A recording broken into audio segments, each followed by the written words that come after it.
Welcome to the deep dive. Okay, let's unpack this right out of the gate. We have all heard that old playground rhyme, right? The sticks and stones one? Yeah, exactly. Sticks and stones may break my bones, but words will never hurt me. Right. If you are anything like me, you probably repeated it to yourself as a kid when someone insulted you. Yeah. It's supposed to be this protective shield. But today, we're going to look at a stack of research that completely dismantles that idea. It is a catchy rhyme to teach kids, for sure. But, well, practically speaking, the psychology of human behavior shows it is wildly inaccurate. Words definitely leave a lasting impact. They really do. And that is the exact theme of our sources today. We are looking at communication through a very specific ancient lens. Our material includes a profound study text from Biblical Foundations with Reverend Lettie Carr, alongside excerpts from a YouTube sermon titled WCWC Discipleship, the Tongue. It's a really interesting pairing. It is. And our mission for this deep dive is to explore the spiritual, historical, and highly practical wisdom found in these texts regarding the immense psychological power of human communication. We want to figure out how our words shape our reality and, how we can actually use that power intentionally in our daily lives. What's fascinating here is that the source material doesn't treat speech as a simple matter of having a better vocabulary or even learning corporate public speaking techniques. Right, it's not a Toastmasters class. Exactly. It frames communication as an undeniable hardwired link between our internal emotional state, what these texts refer to as the heart, and the actual syllables that come out of our mouths. Wow. So we aren't just looking at the spirituality of speech, we are diving deep into the raw psychology of it. That connection between the heart and the mouth actually reminds me of the foundational text Reverend Carr brings up early on. It's Proverbs 18.21. The one about death and life. Yes. It states, "Death and life are in the power of the tongue." The speaker makes this really intense point that every single time you open your mouth, you are doing one of two things. There's no middle ground. Nope. You are either building someone up, which they call edifying them, or you are tearing them down. There's basically no neutral ground. You are either speaking life or speaking death over someone's potential. If we connect this to the bigger picture, the psychological weight of that concept is just staggering. Think about it. Yeah. Someone simply looking you in the eye and saying, "I am proud of you, you've got this," can literally be the difference between you getting back up to face a massive challenge at work or just completely throwing in the towel. Oh, absolutely. I've been there. Conversely, those negative words, the labels that brand someone as a failure, can alter the trajectory of a person's life for years. The source material argues that words are literal tools of creation, and we just walk around taking that power completely for granted. To make that abstract idea concrete, Reverend Carr uses this great analogy about teaching someone to ride a bike. I loved this part. Right. Let's say you have someone who is brand new to something in the context of the sermon. It's a new believer making a mistake. The text says you don't instantly slap a harsh label on them. You don't call them worldly or carnal. Which, if we translate that out of religious jargon, essentially just means calling someone a fake or a failure. Because doing that crushes their resilience entirely. It really does. When a kid falls off a bike, you don't stand over them and say, "Well, look at you. I guess you'll just never ride a bike. You're a walker now." That would be terrible parenting. Right. You say, "Get up, dust yourself off, you can do this." You use your words to actively impart resilience until they find their balance. That's edification. That is a brilliant way to conceptualize it. And what makes this particular deep dive so relevant for you listening right now is how the source material updates these ancient principles for the digital age. Oh, the digital age adds a whole new layer of trouble. Doesn't it? The speaker tells a highly relatable anecdote about dealing with a frustrating coworker and the overwhelming temptation of drafting the angry email. Oh, the dreaded angry email. I think anyone with a keyboard has been there. Yep. You type it out, your heart is pounding, and your finger is just hovering over the send button. The speaker admits they had to actively learn how to step away from the keyboard in those moments. Because if you write an email when your attitude is wrong, when you are operating out of frustration rather than patience, you are going to do unnecessary damage. So true. The source even recommends utilizing modern AI tools for this. I found this so funny. It's very practical. If you know your tone is harsh, but you still need to communicate a boundary, you can literally drop your draft into ChatGPT and ask, "Can you make this sound friendlier?" Or, "Can you make this more professional?" Which is such a funny, practical application of ancient wisdom. Yeah. You are basically using an algorithm as an accountability partner for edification. And that actually ties directly into their analysis of Ephesians 4:29. That passage talks about letting no corrupt word proceed out of your mouth, but only what is good for necessary edification, so that it might, and this is the key phrase, impart grace to the hearers. That concept of imparting grace is crucial to unpack. Grace, as defined in this source, is unmerited favor. Unmerited meaning they didn't earn it. Right. It is showing kindness, patience, and blessing to someone who absolutely does not deserve it in that moment. But wait, isn't that exhausting? Does the text address the fatigue of constantly giving people a pass when they are being difficult? Like, why should we give kindness to someone who hasn't earned it? This raises an important question, and it is a completely valid pushback. We naturally want justice. We want people to get what they deserve. Right, especially when they're being awful. But the text argues that giving kindness anyway is a transformative act. It changes the atmosphere of the room. It de-escalates. Okay, I can see that. Furthermore, even the innocent bystanders, the people just standing around listening to your conversation, are positively impacted by the grace you choose to show under pressure. It sets a standard for everyone. Here's where it gets really interesting, though. The source material suddenly pivots from talking about the words themselves to investigating what is actually causing those words to form in the first place. The root cause. Yes, they introduce the idea that our words are really just symptoms of our internal health. The text references Proverbs 4:23, which tells you to guard your heart above all else, because everything you do flows out of it. This is arguably the core psychological insight of the entire sermon. You cannot separate the condition of your heart, the core of your emotional well-being, from the words you speak. They are completely linked. Completely. If you are walking around with unprocessed pain, lingering hurts, or deep disappointments, you will inevitably start spewing that negativity onto the people around you, whether you mean to or not. Reverend Carr uses this incredibly vivid metaphor to explain it. They talk about squeezing a lemon. Oh, this is a great visual. Think about it. If you squeeze a lemon for 12 hours straight, you are never, ever going to get prune juice. Never. It is physically impossible. Yeah. When pressure is applied to a lemon, lemon juice comes out. So when the intense pressure of life is applied to you, say, a tight deadline, a stressful commute, a fight with a spouse, whatever is truly sitting inside of you is exactly what leaks out.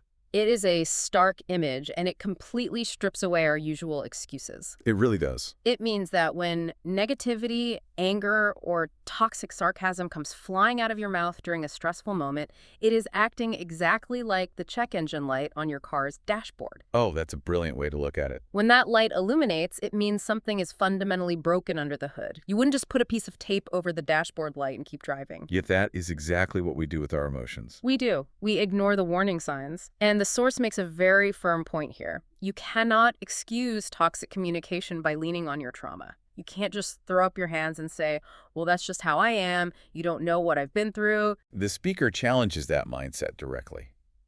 They totally acknowledge that the world is a rough place and people endure terrible things. But they insist that you have a responsibility to do the work to heal. If you don't, you develop what the text calls a bitter root. A bitter root, right? And the warning about this bitter root is pretty blunt. It defiles many, it doesn't discriminate, and the tragic part is that the people closest to you, your family, your close friends, are usually the ones who catch the brunt of it. Which leads to that fantastic, albeit slightly blunt, old adage the speaker shares regarding a lack of self-awareness. Yes. I was laughing when I read this part. The speaker warns that carrying around unresolved bitterness is like smelling yourself. It's so blunt. It is. By the time you finally realize you're rubbing people the wrong way or being overly aggressive, everyone else smelled it 3 days ago. They already knew. You thought you were hiding your bad mood, but the moment you walked into the room, everyone else already felt the energy shift. It is a humorous way to phrase it, but it highlights how blind we can be to our own unresolved anger. To fix this, the source strongly advocates for utilizing whatever tools are necessary to dress those internal wounds. Like what kind of tools? They specifically mention prayer and professional counseling. The analogy they provide is simple. If you fall and bust your knee wide open, you don't just ignore it. No, you'd go to the doctor. Right. You take the time to clean it, apply medicine, and put a bandage on it. You have to treat your emotional heart with the exact same level of urgent care. Otherwise, you are just a walking time bomb. Okay, so if you are listening to this on your commute or while walking the dog, this brings up a massive practical application. How do we actually stop the drama in our lives? That's the million-dollar question. If we are actively trying to guard our hearts and heal, how do we handle the inevitable conflicts that pop up with other people? The text points to Proverbs 26:20, which says, "Where there is no wood, the fire goes out." This is a masterclass in conflict de-escalation drawn straight from observing nature. A fire simply cannot sustain itself without combustible material. It will eventually consume all the available wood, run out of fuel, and die out. The source brilliantly applies this physical law to human strife. If there is a conflict happening, but nobody is actively feeding it near information or emotion, the conflict will naturally fizzle out. Enter the character the sermon calls Miss Talebearer. Precisely. The gossip. The person who corners you in the break room and says, "Oh, you won't believe what he just said about you." We all know that person. The source points out that when you entertain that conversation, or worse, when you carry that story forward to a third person, you become the wood. You are actively keeping the fire of strife burning. Wow. If a gossip brings a rumor to you and you refuse to pass it on, the rumor ceases to exist. You starve the fire. That makes perfect sense for rumors. But what if the offense is real? What if someone actually did something highly offensive to you directly? The source doesn't just say to ignore everything, right? No, definitely not. They offer a highly practical framework based on Matthew 18:15. That verse essentially says, if someone sins against you, go and tell them their fault privately, just between the two of you. And they introduce a really interesting framework to accomplish this, one that is actually used quite a bit in modern corporate leadership training. It is called the SBI method. SBI. Right, which stands for Situation, Behavior, and Impact. How does that actually look in practice? Instead of marching up to someone and saying, "You are a selfish jerk," which immediately makes them defensive, you are highly specific. You state the exact situation. For example, during yesterday's team meeting. Okay, setting the scene. Right.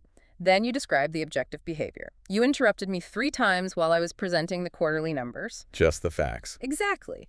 Finally, you explain the impact. And that made me feel disrespected and undermined in front of our boss. It takes all the vague emotional name-calling out of it. Exactly. It forces you to communicate the facts of your experience without attacking their character. Now, the source is very realistic about human nature here. They note that even if you use the SBI method perfectly, the other person might not own up to it. Of course not. They might backpedal, act confused, or completely deny they did anything wrong. Which is incredibly frustrating. So why even bother doing it if they might just deny it anyway? Because the speaker insists, you still get the psychological release of having addressed it properly. Ah, I see. You got it out of your system in a healthy, direct way rather than letting it turn into a bitter root or stirring the pot behind their back. You did your part to clear the air. That requires a lot of impulse control, though, which the speaker frequently admits is hard. They reference the danger of running past what they call the internal stop sign. They actually joke about suffering from foot and mouth disease. It is a very relatable confession. I know, I'm absolutely guilty of it. It's that moment where you type out a text or you are about to say something sharp and you feel it in your gut. That little hesitation. Yes. As the text frames it, the Holy Spirit is convicting you, basically putting up a bright red stop sign in your mind. But you ignore it. You blurt the words out anyway, run right through the intersection, cause a massive conversational car crash, and then sit around wondering why there is so much contention and drama in your life. The text calls this out as a fundamental lack of self-control. They argue that nobody can make you lose your temper. People might provoke you, absolutely, but you always possess the ultimate ability to choose your response. That's tough to swallow, but true. And if we connect this to the bigger picture, the source offers a piece of advice that is incredibly countercultural in our current society. They argue that sometimes it is actually better to just be wronged. That goes against every instinct we have today. Seriously. Especially on social media, where the entire ecosystem is built on having the last word, proving you are right, and publicly destroying the other person's argument. We have a deep obsession with vindication. But the speaker argues that sometimes you just need to let the fire die down. You don't always need to prove yourself. You don't always need the final word. Just walk away. Right. De-escalate the situation, take a step back, and let it go. Continuing to engage just provides more wood for the fire. And sometimes the ultimate de-escalation strategy involves no words at all. The source introduces this incredibly beautiful concept called the ministry of presence. This might be the most profound emotional concept in the entire study. What's fascinating here is how it relieves the immense pressure we often feel to have the perfect advice when someone is hurting. Think about when a friend loses a loved one or goes through a terrible breakup. We panic. We think we need to deliver a monologue that will magically fix their grief. We want to solve the problem. But the text suggests that sometimes the absolute best answer is silence. Precisely. Just being there, giving someone a hug, sitting on the couch with them, or just listening without offering a single piece of unsolicited advice. Just proximity. Yes. You don't have to be a philosopher or a know-it-all to be deeply supportive. Just your physical presence, your willingness to share their space in silence can be the exact grace that someone needs in their darkest moment. It removes the pressure from you to perform, and it removes the pressure from them to process your words. It is a massive shift from thinking we have to verbally fix everything. But when we do choose to speak, the source material goes out of its way to illustrate just how disproportionately powerful those spoken words are. They don't downplay it at all. Not one bit. The imagery they pull from the book of James is stunning. The text points out that the human tongue is a tiny, seemingly insignificant piece of anatomy, yet it boasts massive, world-altering power. The author of James uses 3 specific metaphors to hammer this point home. First, the speaker compares the tongue to a small bit placed in the mouth of a massive horse. Such a small piece of metal. But that tiny piece of metal dictates the direction of an incredibly powerful animal. Second, they compare it to a tiny rudder on a huge ship. Even when that ship is being battered by fierce, chaotic winds, the pilot can steer the entire massive vessel using just that small piece of wood submerged in the water. And the third metaphor is a tiny spark that sets an entire massive forest on fire. Let's analyze the psychology of that third one. A spark doesn't just burn down a single tree, it changes the entire ecosystem. Decades of growth. Gone. Exactly. It destroys habitats, alters the soil, and takes decades to regrow. Just like a single, poorly timed, vicious comment doesn't just ruin a Tuesday afternoon meeting, it can permanently alter the ecosystem of trust in a relationship. A single rumor can burn down a decades-long career. Something incredibly small has the power to direct massive forces or cause absolute catastrophic destruction. Which brings us to a really challenging paradox the source presents about consistency. They call it the paradox of the spring water. The text asks a simple question. Can a spring send forth both fresh, clean water and toxic bitter water from the exact same opening? Or can a fig tree randomly bear olives? And the answer from the natural world is a resounding no. An organism produces what it is. The speaker applies this directly to human integrity. They argue that it makes absolutely no logical or spiritual sense to use your mouth to praise God or talk about your high moral values and then turn around in the very next breath and viciously curse people who are made in God's image. It's hypocritical. You cannot have bitter fruit coming from a fresh spring. If you are trying to be a person of grace, your words have to consistently reflect that reality, even when you are frustrated. It demands an audit of our daily conversations. Are we a fresh spring or are we toxic? That's a hard mirror to look into. And honestly, a great way to ensure fresh water is flowing is to practice actively speaking positively. The speaker lightens the mood toward the end of the text with a great anecdote about using your voice to add praise to praise. I really enjoyed this story. They share a story from their time as a chaplain. They were complimenting a young singer who had just done a beautiful solo. The speaker wanted to edify him, so they told the young man, "Your voice is so smooth, you sound just like the legendary Sam Cooke." And the younger generation's response was, "Sam who?" hilarious. The speaker jokes about feeling incredibly old in that moment. But the underlying message is so practical. Use your lips to tell people how good they are. If you think a kind thought about someone, don't keep it in your head. Say it out loud. Speak life. Use your words to speak life and lift others up. If everyone made a habit of doing that, the culture of our workplaces and homes would fundamentally change. So true. So what does this all mean? Yeah. We have covered a massive amount of ground today. We started by dismantling that old sticks and stones myth, realizing that words aren't harmless. They are literally tools of creation or destruction. We learned that our speech is basically the dashboard check engine light for our emotional heart. If bitterness is constantly coming out, it means something is broken under the hood and we need to do the hard work of bandaging those wounds. Starving the fire, too. Yes.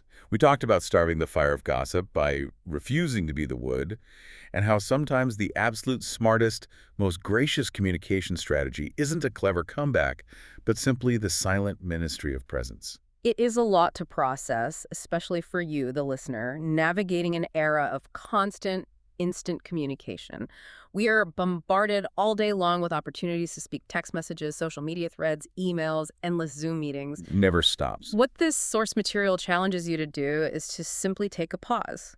It asks you to respect the terrifying power of your own voice. By taking just a few seconds to filter your words, by asking yourself if they edify or if they impart grace to the hearer, you have the power to completely alter the trajectory of your career, your marriage, and your friendships. It really makes you want to rethink how you approach every single interaction. Indeed. And I want to leave you with a final provocative thought to ponder long after this audio stops playing. Think about the sheer volume of words you exchange every single day. It's got to be thousands. Tens of thousands for some.